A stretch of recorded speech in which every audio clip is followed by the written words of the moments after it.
Siamo alla quinta edizione di Lambrusco Palazzo, questa iniziativa che ha la voglia e la volontà di valorizzare questo vino importante per questo territorio che va dal basso mantovano per poi andare nell'Emilia, quindi abbiamo qui la rappresentanza di tutte le zone, Mantova, Parma, Modena e Reggio Emilia.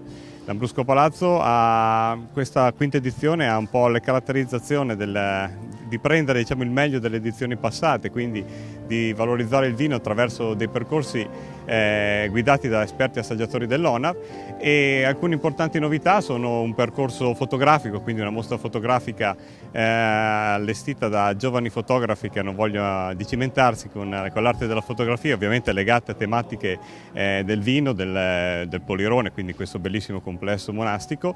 E l'altra novità è questo banco d'assaggio dedicato all'Enanzio, che è un vino del Trentino, prodotto ovviamente da famiglia del Lambrusco, ma che si differenzia molto dai vini, diciamo, del nostro territorio. Però abbiamo questa chicca, questa particolarità che abbiamo voluto aggiungere in questa quinta edizione. Qui abbiamo 50 aziende nei diversi territori, ognuna con più di 3 etichette per tipologia, quindi abbiamo una varietà di Lambruschi importante, e questa è un'occasione unica per vedere le varie diversità del mondo del Lambrusco.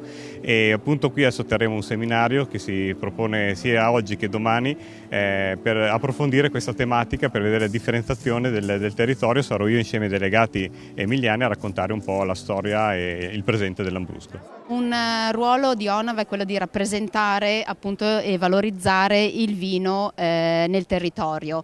Siamo esperti assaggiatori, quindi vi possiamo insegnare a degustare, a promuovere quelle che sono tutte le caratteristiche organolettiche del vino. Anche per chi non è in grado e ancora non è esperto, noi possiamo condurvi in queste degustazioni. Lambrusco Palazzo è la seconda volta che viene effettuata a San Benedetto, in un luogo che si addice a questo tipo di evento, soprattutto all'interno dei chiostri di San Simeone e del Secolare. Siamo consapevoli della grande fatica che ha comportato e che comporta per gli organizzatori, quindi l'ONAV e la Strada dei Vini, ma siamo anche consapevoli dell'importanza della location che noi possiamo donare per questo evento.